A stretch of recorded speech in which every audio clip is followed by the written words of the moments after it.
Buenos dias, bienvenidos a todos. My name is Jan Thompson, and I'm a member of your Board of Trustees. And I'm going to give you the announcements for this week.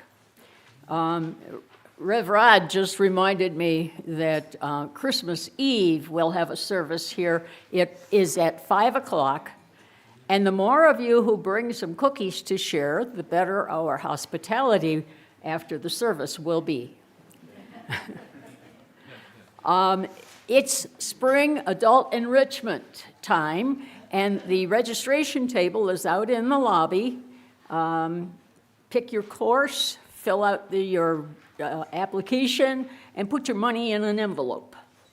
It's all out there, self-serve, and we hope that you will enjoy the offerings for this year, this semester. And we're very, very privileged to have a new book in our library. It is called Yolanda, and it is about our very own Yolanda Martinez, who leads our drumming circle here and is internationally recognized for her work. So there you go. And that's, obviously it's our library, so it's free to borrow and bring back.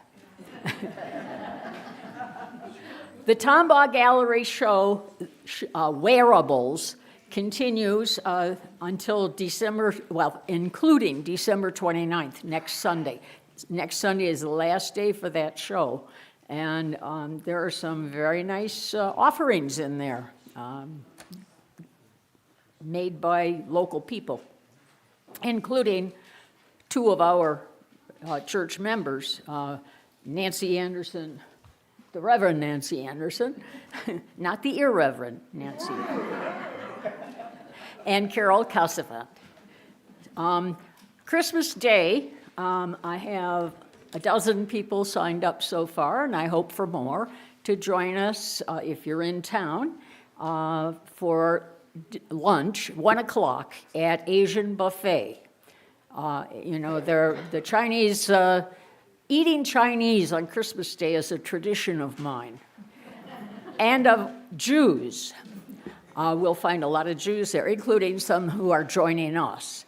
So if you would like to come, let me know so that we make sure we have enough table space. We want, of course, want to sit together. And the donation drive for religious education, they're collecting, they're collecting a lot of things for homeless public school students here in Las Cruces. It's for Project Link. They did this last year as well. The next Sunday is the last day that you can bring your donations for that, too. And financial donations are very welcome. Also, if you don't want to go shopping and buy, clothing or toys or whatever, you can make a financial donation. And I'm very pleased that the Social Justice Committee has chosen to make a financial contribution to use up the last of the funds that we were budgeted for this year. We're going to put what's remaining into the Project Link. This quarter's recipient for the Change for Change program is Coats for Kids. And when we're getting temperatures around 60, we don't, 70 today even, we don't think about coats for kids. But I'll tell you, standing out there in 30-degree weather waiting for the bus, you want a coat. And a lot of kids don't have them. So contribute generously to that program. A little later, you'll be given that opportunity and information. And then I have an announcement that is not on your announcements on the back of your order of service. This just came in from the Welcoming Congregation program or committee. This week, the Welcoming Congregation Committee finalized and submitted the annual congregational renewal form to the Unitarian Universalist Association. We now have a much better understanding of the 5 practices the UUA requires to recertify every year, and we can move ahead with confidence in 2025 and beyond. You know, we're not certified anymore for our welcoming congregation. We were at one time, but we failed to maintain that. So we hope that many of our members and friends will participate in 2025 welcoming congregation opportunities, such as the upcoming Authentic Selves book study being offered by Adult Enrichment. Sign up for the book study out at the Adult Enrichment table. If you would like to work with the Welcoming Congregation Committee, please talk to Sarah Thomas or Lynn Pearson. Both of whom are, well, I haven't seen Sarah, but I have seen, oh, there she is in the back, and Lynn is out in the hallway standing there looking at you, looking at the backs of your heads. See them a few. Now, Welcoming Congregation, this is a program specifically to welcome the LGBTQIA plus community to our congregation. So that's the focus. We welcome everybody, you know, for all kinds of reasons, but that particular designation, Welcoming Congregation, goes to that focus. So we're ready for our service, I think.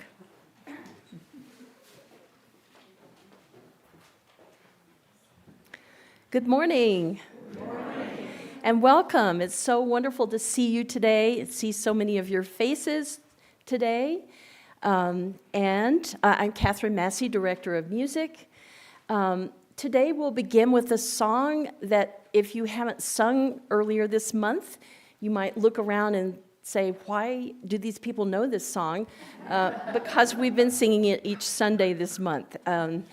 We are singing it to draw strength and courage with respect for the anti-apartheid movement in South Africa. And, you know, we know the kind of courage that took, and surely we can learn from that. So I invite you to rise and body your spirit. The words will be up here, and just jump right in once you figure out how it goes. Courage, courage, my friend, we do not go alone. We will go with you, and sing your spirit home. Courage, my friend, you do not go alone. We will go with you, and sing your spirit home. Courage, my friend, you do not go alone. We will go with you, and sing your spirit home. Thank you.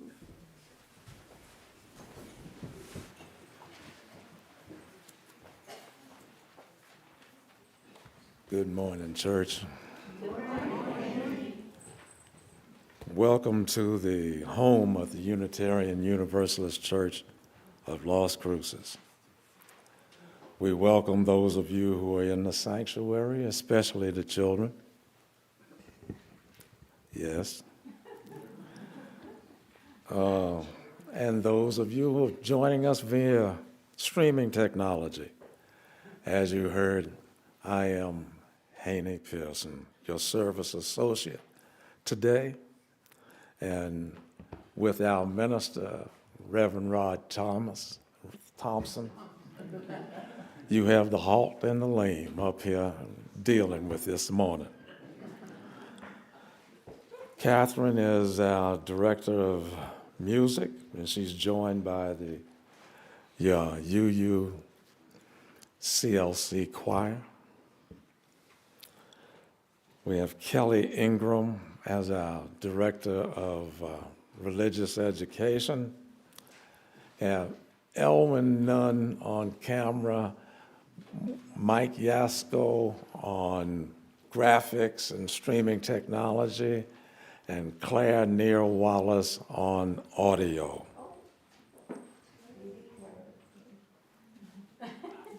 What? Okay. Our greeters today are Lynn Pearson, Tom Packard, and I don't see someone. Oh, Janet Martinique. She was sitting right by me last night.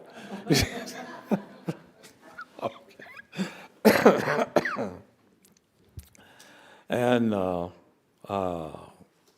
wonderful chalice table, as usual, is done by her.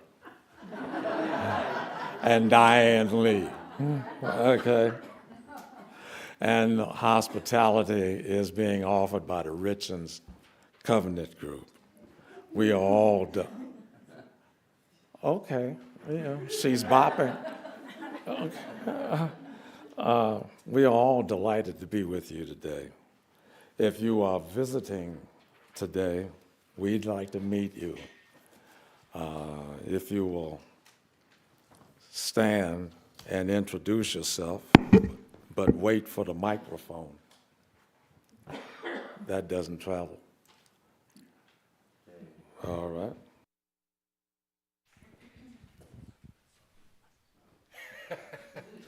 I am the Irreverent Nancy Armstrong's Anderson son from Denver, Colorado. Thank you.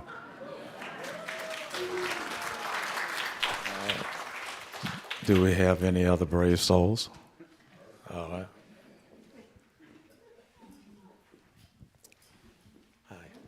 Oh, you brought a bunch. I'm Mary Martin, and we are new snowbirds living here for the winter, and from Fairbanks, Alaska. And I'm David Lampy. We've been going to the UU Church in Denver, well, Jefferson County, or just west of Denver. So me and my husband are here from Denver. and this is my son. I'm Tom Grant.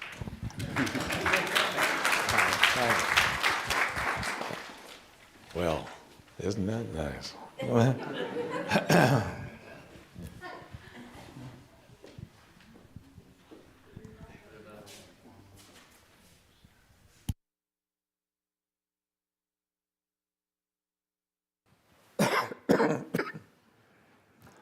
As you can hear, we are not all great.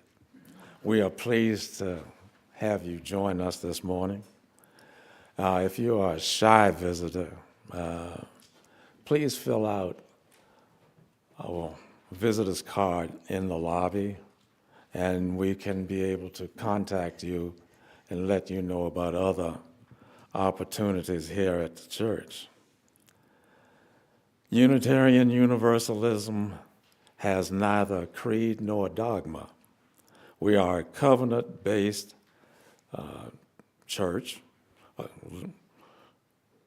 living in relationship with each other according to the Unitarian Universalist principles and our congregation's covenant of right relations.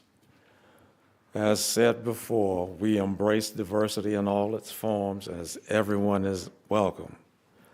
You can learn more about our church at our website, UUCHurchLC.org. And please join us after the service for coffee and conversation inside or outside the religious education building down the breezeway. This morning's chalice lighting, Suspended Between, was written by Linda Barnes. Suspended between all that was and all that might be, we struggle to find this very moment, to live this very moment. Let us sit together for a moment and savor this moment. Let us relish this between time where past meets future. Let us harbor a faith that reminds us that right now, right here, is enough.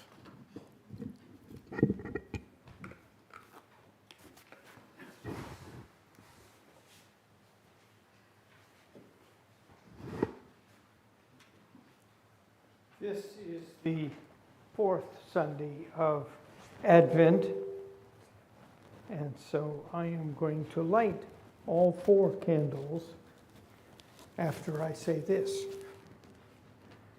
May the 4th candle of Advent be the candle of joy, and let it stand for all the faith and hope and love that is in us and will be in the lives of our children.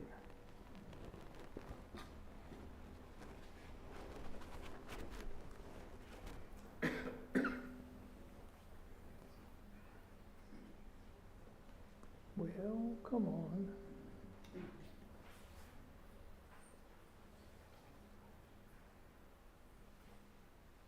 It doesn't. There comes a flame.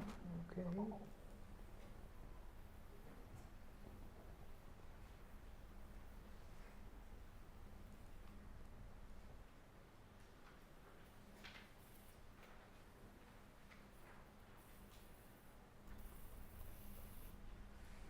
In some ways, matches were better.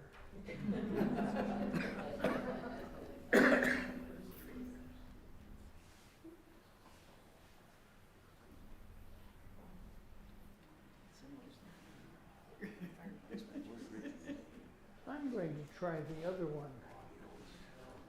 I'm sorry.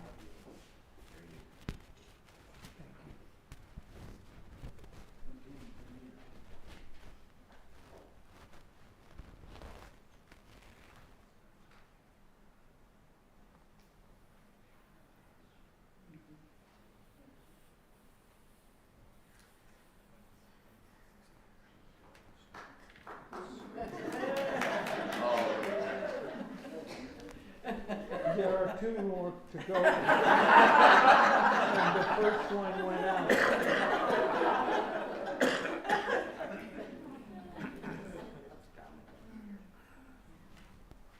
Well, come on.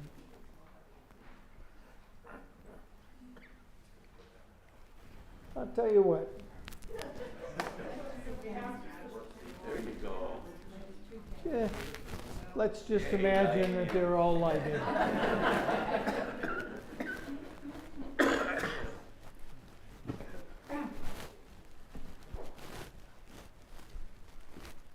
You may have seen in your order of service that there is a responsive reading next.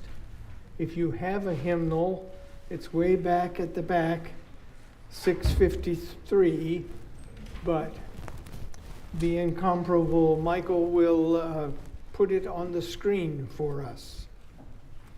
This is a reading that is focused on reflection and on the resurgence of joy. I will read the main parts and you get to read the italicized parts. How short the daylight hours have now become. How gray the skies, how barren seem the trees. A damp and chilling wind has gripped my mind and made me gloomy too. But there is that in me which reaches up toward light and laughter, bells and carols. And knows that my religious myth and dream of reborn joy and goodness must be true. Because it speaks the truths of older myths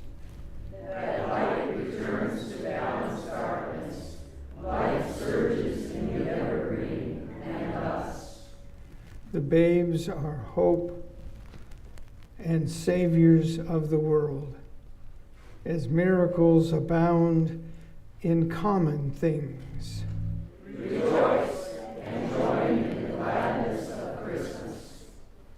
Welcome to this December 22nd Eve service. I invite you to stand again as we recite together our covenant and then sing the doxologies in English and in Spanish.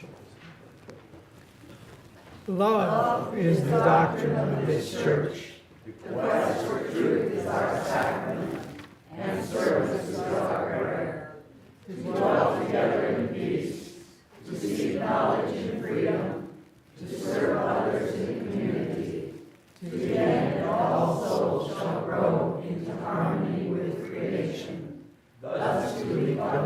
With one another.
Merry Christmas, church! Merry Christmas, Kelly! This morning I will be reading the poem Amazing Peace by Maya Angelou. Thunder rumbles in the mountain passes, and lightning rattles the eaves of our houses. Floodwaters await us in our avenues. Snow falls upon snow to avalanches over unprotected villages. The sky slips low and gray and threatening. We question ourselves. What have we done to so affront nature? We worry God. Are you there? Are you really?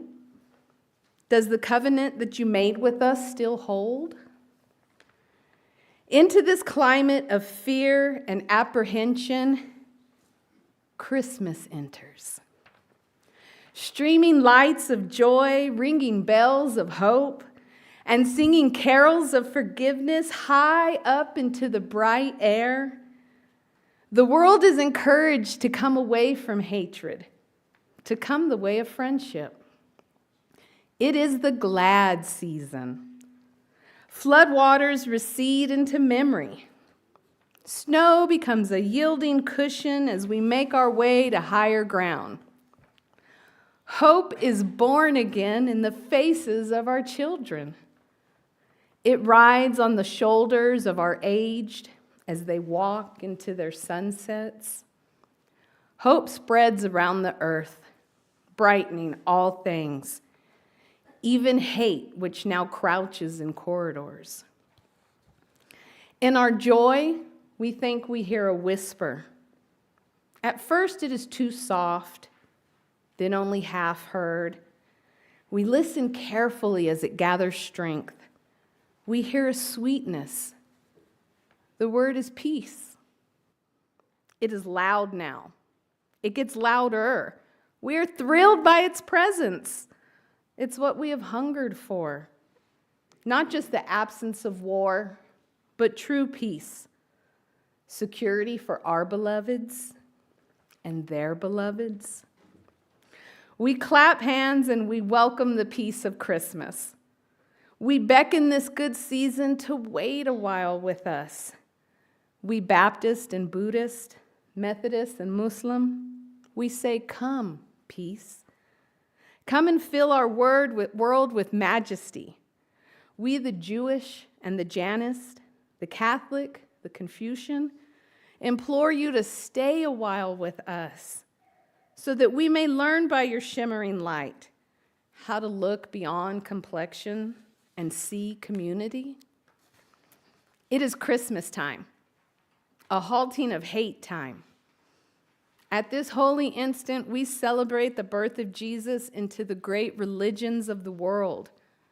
We jubilate the precious advent of trust. We shout with glorious tongues at the coming of hope. And all the earth's tribes loosen their voices to celebrate this promise of peace. We angels and mortals, believers and non-believers, look heavenward and speak the word aloud, peace.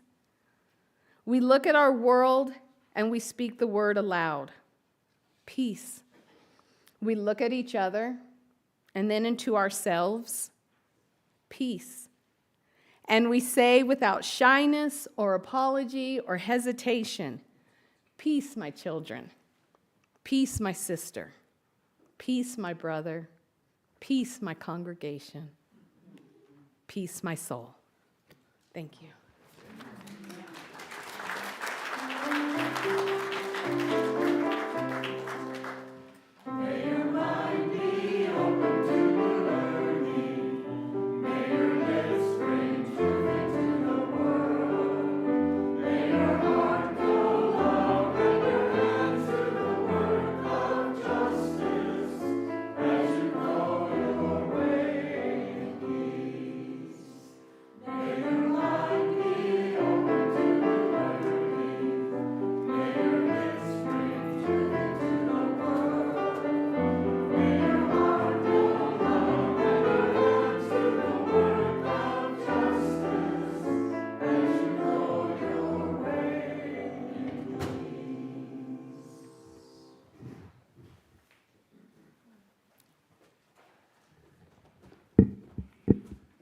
One of the ways we support one another in community is through the sharing of joys and sorrows and milestones. In these challenging times, it is crucial that we make attempts to stay connected with one another. If you have a joy, sorrow, or a milestone you wish to share this morning, raise your hand and I will bring you a microphone. This is not a time for announcements. Are there any joys?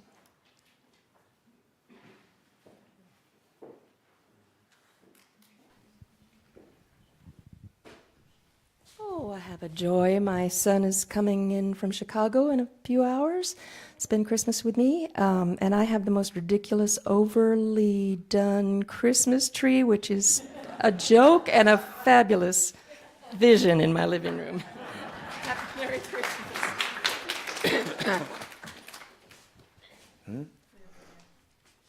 Okay, I'm getting there. Hi, I'm Jeanette Scow. I actually have, I guess it's a three-part joy. So the first part, and this all happened within 2 days of each other, so it was all very exciting. Our older son, who lives in Ohio with his wife, just gifted us with our first grandchild. And my daughter, Savannah, whom most of you know, she has been offered admission and where she will swim at Princeton University. Okay. And lastly, also related to Savannah, she was officially awarded her Girl Scout Gold Award. And why this is so important is that a big part of it was she partnered with Mesilla Valley Casa, and this congregation was so generous to add them as an organization for Change. And the donation that you all provided was instrumental in her completing her project. So I'm joyous for all of you.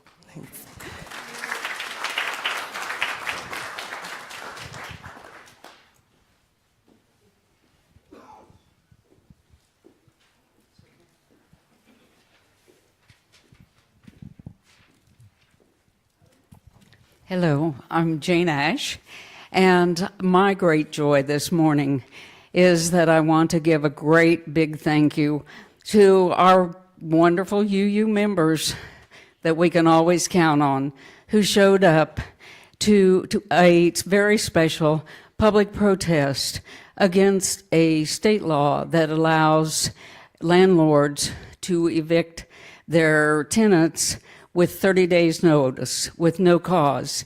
And we were doing this in support of Sandy Barbecue. And I have just a special joy and a gratefulness to our wonderful, precious member, Micah Pearson, who testified on camera before the world, at least before ABC News, which is sort of the world, that Sandy Barbecue, who was facing this difficult situation, literally saved his life at a time when he desperately needed the help that she provided to connect him to NAMI. So this is why I love this church and will always be here through any struggle, because UUs show up. Thank you.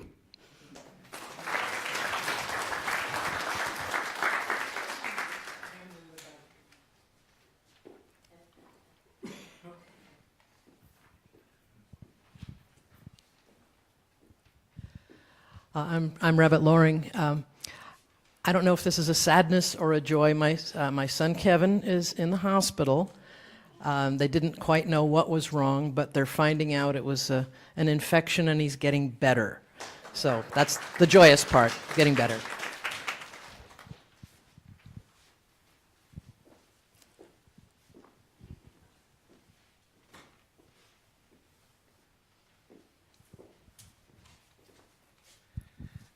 I'd like to follow up on Jane Ash's shout out to the congregation and let you know, I'll know that in the last 3 weeks, we have taken over 160 pounds of aluminum cans to reclamation. And aluminum doesn't weigh much, so that's a lot of cans. It took several different car trips down to get them down there, but again, this is for our Cans for Critters program, and this congregation is one of our largest donators. So thank you for drinking soda and beer.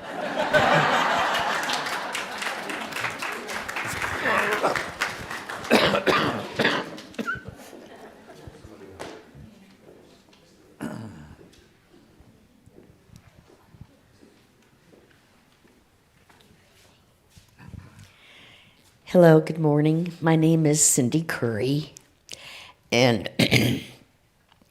I have a joy that my husband is being taken care of in the hospital. The sorrow I have is that this is his third time to be admitted to the hospital this week, and they're still trying to find out what is his problem. And so I just need some positive energy from my husband, Paul Curry. Thank you so much. Thank you.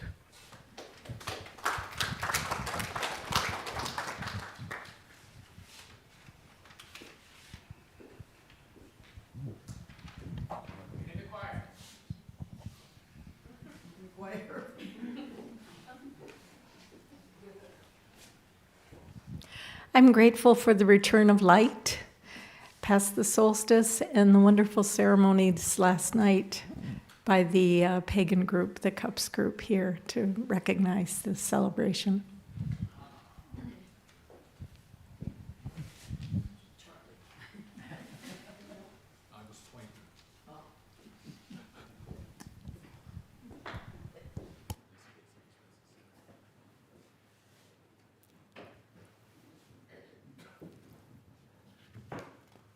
Thank you.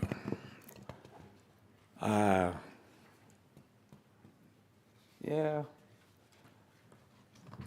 would light another candle for the joys and sorrows that remain in our hearts, but I'm not going to stand around here. Okay? I'll just read this meditation by Rebecca Ann Parker. Perhaps for a moment, the typewriters will stop clicking, the wheels stop rolling, the computers desist from computing, and a hush will fall over the city. For an instant, in the stillness, the chiming of the celestial spheres will be heard as Earth hangs poised in the crystalline darkness and then gracefully tilts. Let there be a season when holiness is heard and the splendor of living is revealed. Stunned to stillness by beauty, we remember who we are and why we are here.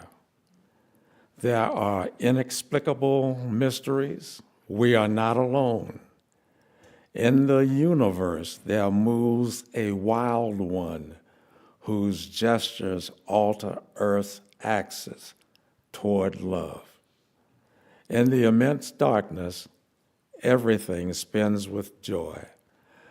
The cosmos enfolds us.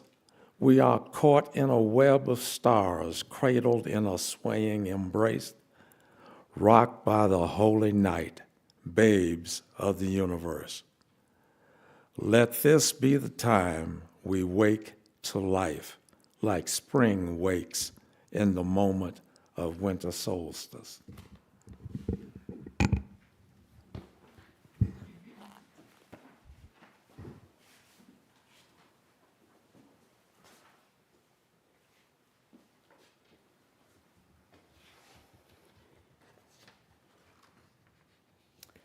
Good morning. My name is Tammy. I'm stepping in for Reverend Rod this morning to do our first reading, which was from Margaret Gooding.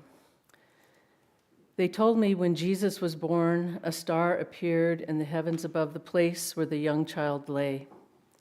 And since I was very young and had no trouble believing in wondrous things, I believed in the star. It was a wondrous miracle, part of a long ago story foretelling an uncommon life. They told me a supernova appeared in the heavens in the dying burst of fire about the time the babe was probably born. Its appearance recorded in the histories of time. And since I was older and believed in science and reason above all else, I believed the story of the star explained. It was a scientific fact, foretelling nothing, merely the source of a lovely legend. But I found I was unwilling to give up the star. It seemed a fitting symbol for the birth of whose uncommon life had been remembered long. The star explained became the star understood for Jesus and for Buddha. Why not a star? Some bright star shines somewhere in the heavens each time a child is born. And who knows what may it foretell? For who only knows that uncommon life yet be unfold if we give it a chance.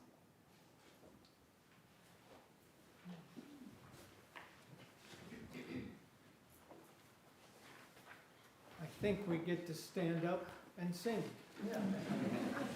The opening carol will be number 226, People Look East.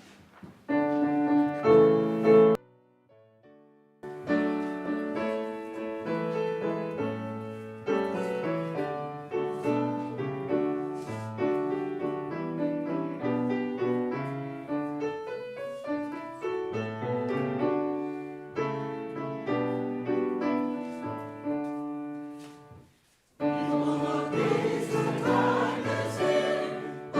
the crowning of the year.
Our second reading is from the Reverend Charles Stephen.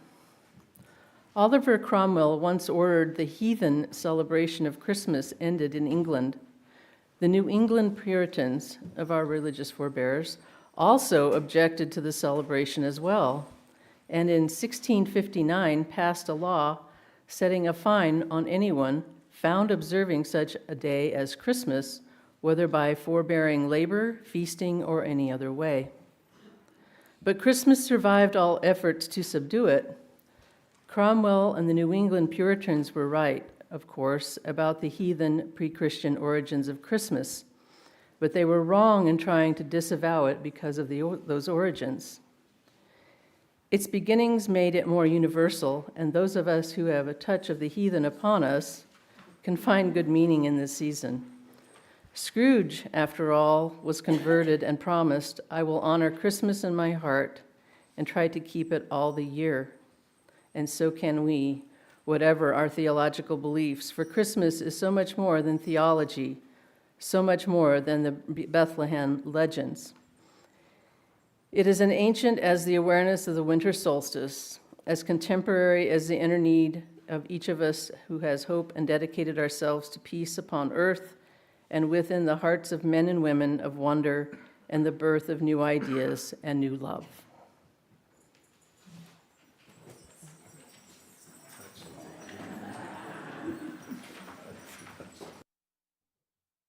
That's what he said.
I don't know which is the better microphone to use. I'll let you decide. I probably ought to explain why I am sitting so much. My doctor prescribed a medicine that I injected on Tuesday last, and it has torn me up. I have spent lots of time just out of it, some of the time throwing up. So, and unfortunately, the stool that I thought I was here has gone away, so. It isn't there. No. I just looked and it wasn't there.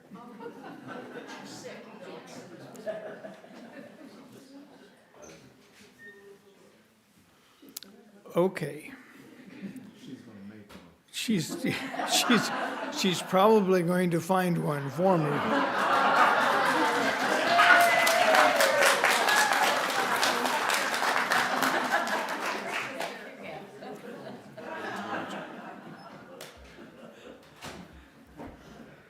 I should have known. Okay. Why do Unitarian Universalists celebrate Christmas? For one thing, we know the history. The roots of Christmas go back to the beginning of the human race. People who were close to the land soon learned that at one point of the year, the days got shorter and the nights longer. A worrisome event, worrying that maybe the sun would disappear altogether. Great rituals and ceremonies took place to try to guarantee that the sun would return to its former warmth and duration. Huge fires were kindled on the treetops, well, probably the hilltops, to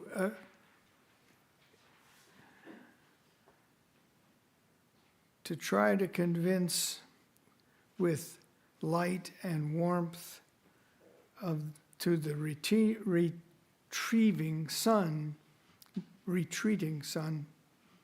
hoping that the fires would lure the sun back by its magical means. When it became apparent that the magic was working, then the celebrations began to multiply. Work was stopped, wars ceased, and there was feasting and singing.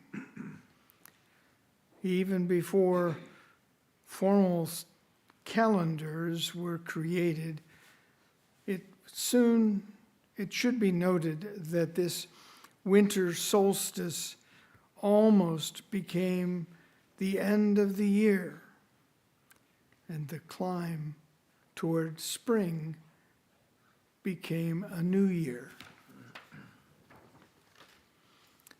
References to these celebrations can be found in the traditions of almost all of the early tribes of Northern Europe, the Middle East, and around the world. Of course, they had different names for their different languages and locations. The ancient Britons, December 25th was known as Mother's Night. The Babylonians, it was the Feast of Zogmut, and in Rome it was Saturnalia. So it was into the Roman Empire that Jesus came. Of course, at first, there was no mention of any date for Jesus' birth. No one really knew when he was born anyway. Besides, it was very pagan.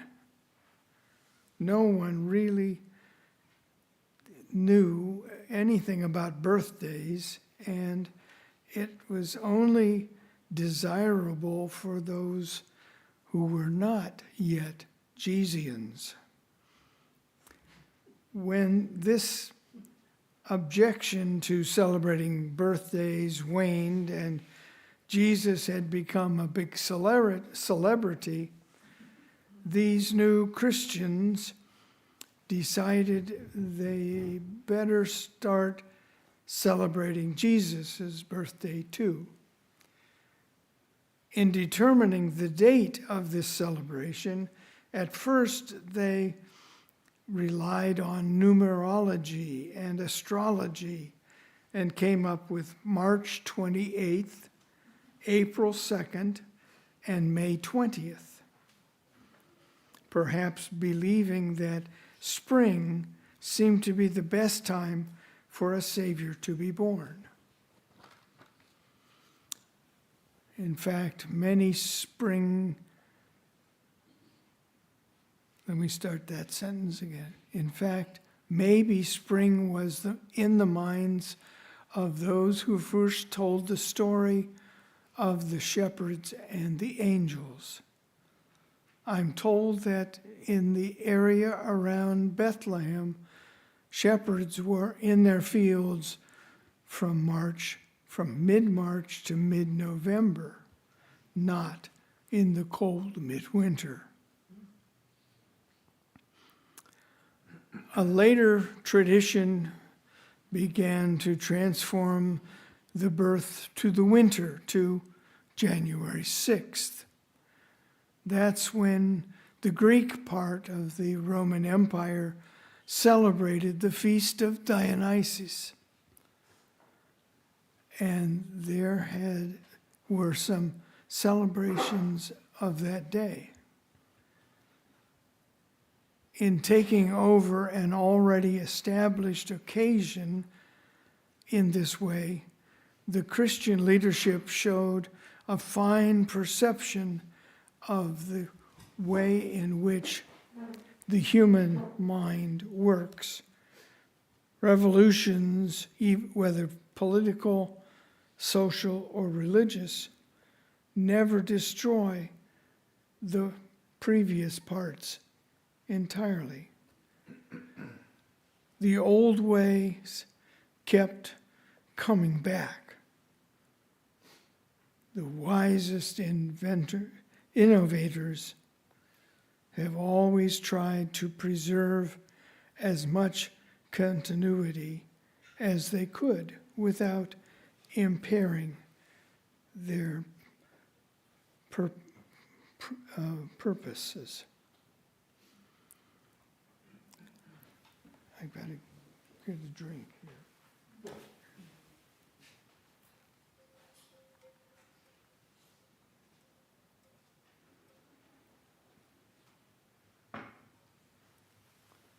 Thanks to Jillian, I have help getting those. I'm going to move that back just a little bit. You're going to move that out? I may need it.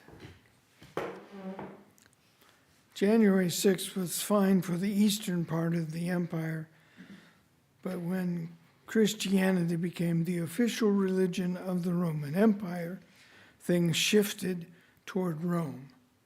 And so Christian observances, rather than the Greek, does come to weigh heavier in the minds of those who were setting. I'm sorry. It's all right, dude. What would be a better setting for the birth of Christ, the Roman Empire celebration of the unconquerable God on December 25th. So the festival celebrated Jesus' birthday was moving from December 6th to December 25th. I'm sorry. Could somebody continue to read this for me? You want me to finish this? If you would, that Okay. would be wonderful.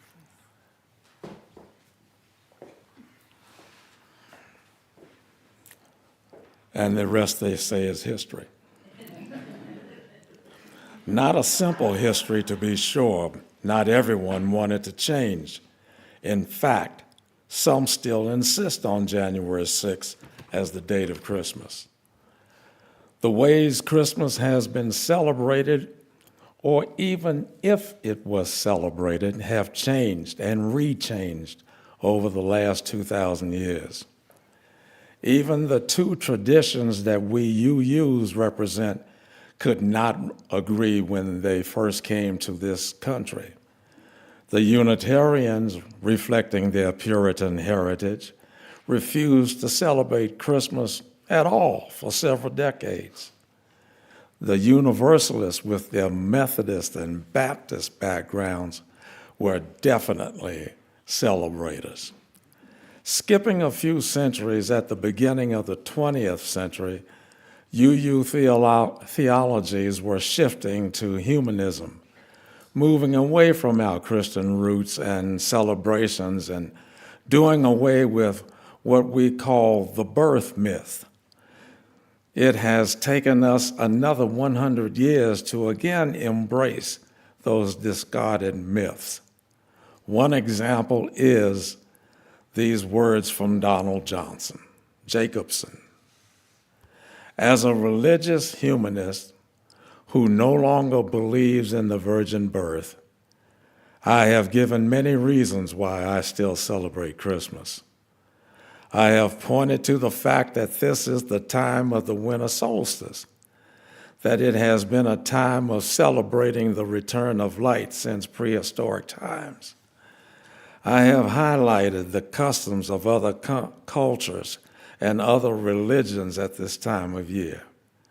And I have even said that it just happens to be a good time of the year to celebrate the birth of children or the lives of all great people, or to intensify our constant campaign for peace on earth.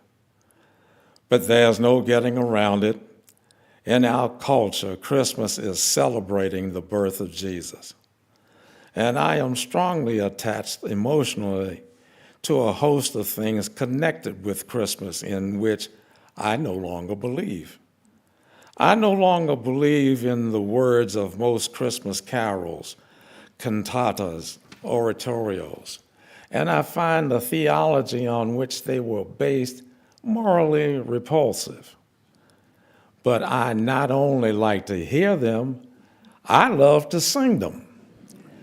Christmas puts me once again in direct contact with the ideal Jesus of my childhood faith, a Jesus who was perfect love and compassion, a Jesus who truly loved his enemies and gave his life in serving the poor and fortunate, a Jesus who loved children and approached the world with a childlike faith in what people could believe. Excuse me. The God, creator of the universe, had come to earth, and he loved each human being with an infinite love and saw the wonder of our true potential in a way no one else ever had. There is magic, there is power in the ideal and which it commands me to become. The sacred power of this portion of the Christmas myth is what I now bow before at this season of the year. I too am a humanist, a religious humanist. So it is sometimes very hard to deal with the myths that have grown up around the central figure in these Christmas stories, namely Jesus. In fact, Jesus has almost gotten lost in the myths about the Christ. But we should not stand in condemnation of these myths and those who wrote their history. I'm sure they wrote from the perspective of, this is the way it surely must have happened. Miraculous births were commonplace among stories of great men and women in the ancient world. Several of the Roman emperors were hailed as sons of the gods. So were figures in the history of Greece, Egypt, and the Middle East. Among them, the greatest names in the history of religion, Confucius, Zoroaster, and the Buddha. The disappearance of Jesus from the celebration of Christmas was masked by the fact that for traditional Christians, Jesus was swallowed up in the Messiah, the Christ, as one composite being, Jesus Christ, both man and in some sense God. Jesus is a figure of history. Christ is a figure of faith. Theologically quite different, but they have been fused in Christian theology. So in the Christmas myth, we celebrate the coming of Christ. And what is the Christ? In the words of the Christmas story from John's Gospel, it is, and I quote, "The Word became flesh," unquote. God became human, the incarnation. Of course, the traditional Christian interpretation of the incarnation has been exclusive, that God became incarnate in only one person, Jesus Christ. But there has been and still is a broader tradition which sees this as the Spirit in all who are helpers and friends of humanity. Some people's lives do exude a spirit which helps those around them find value and wisdom and love. It can be called the Christmas spirit, or by any other name. In other words, there is a divine spark in each of us so that we can improve our own lives and the lives of others.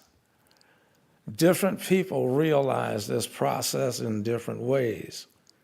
And there are some of us who realize it to such a degree that around them the myths and legends crystallize. And they become to be hailed as, for the lack of a better term, saviors or saints. We can best look at this process through the eyes of poets.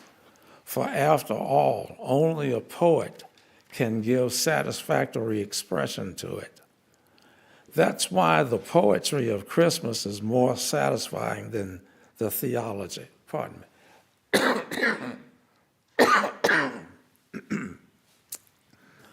So we could say Christ is you and me.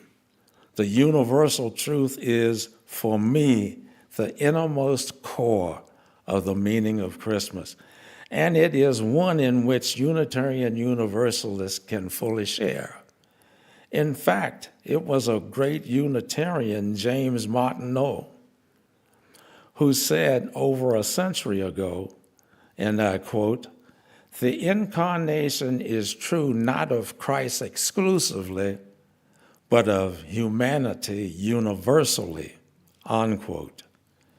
In celebration of this deep reality, this universal incarnation, Unitarian Universalists join, and it gives meaning to all that is said at Christmas about peace and goodwill.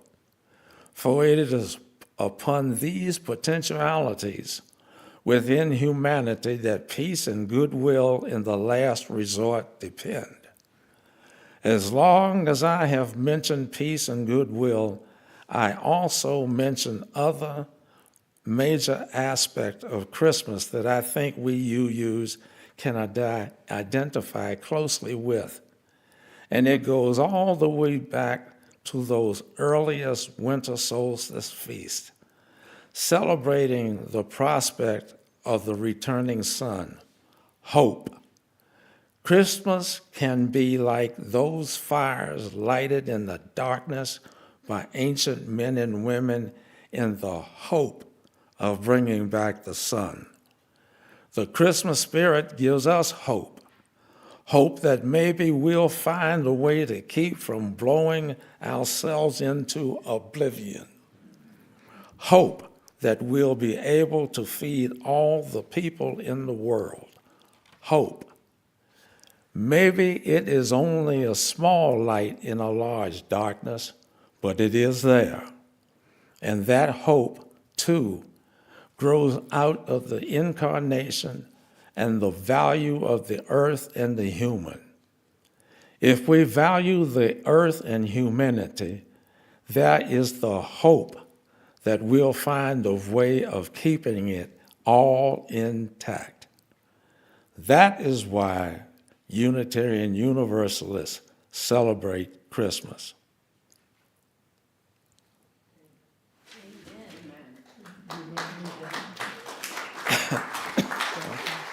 All right.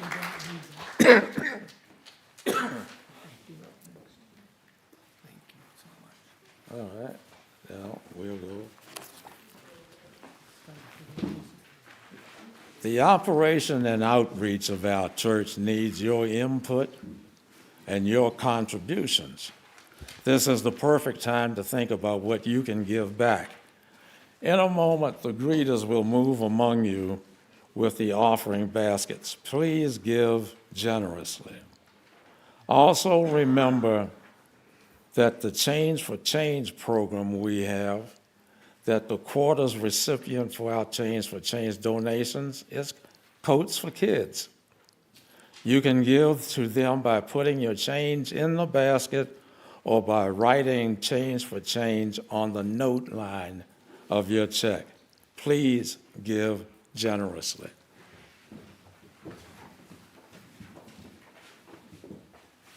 Thank you, Dave.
These are my closing words.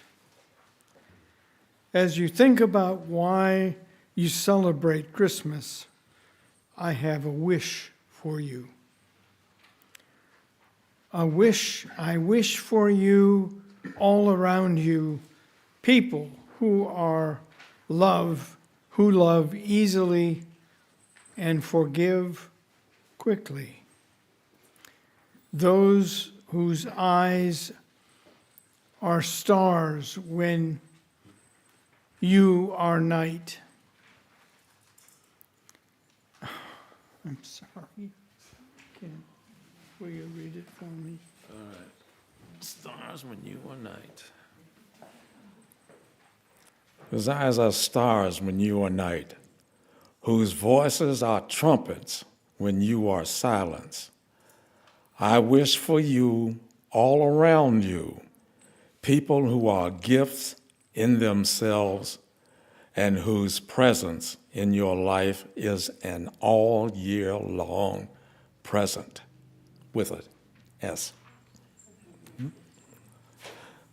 So be it, blessed be, Ashe and Amen.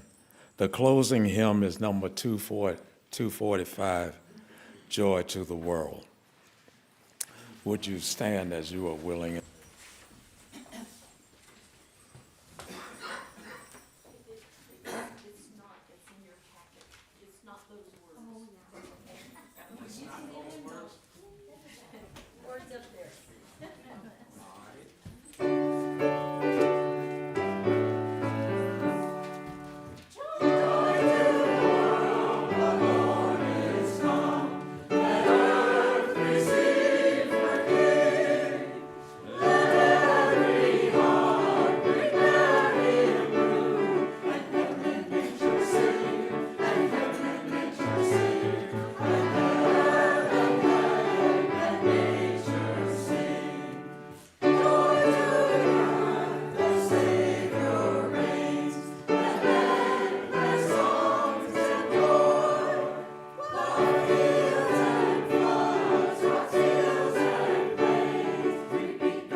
You may be seated. Thank you.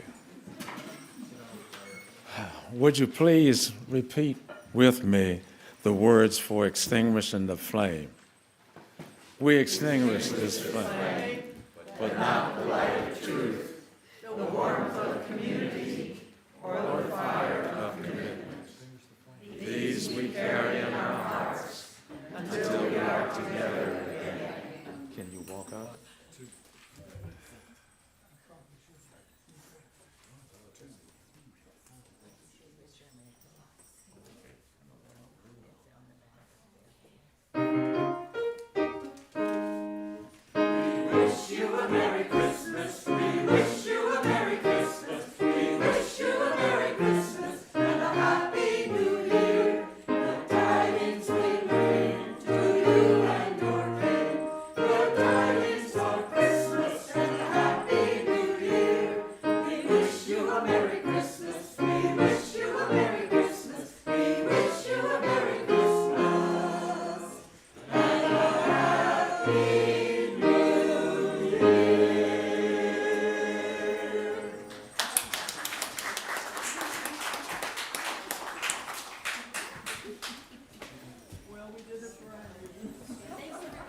So that packet that is, that was on your chair, that's where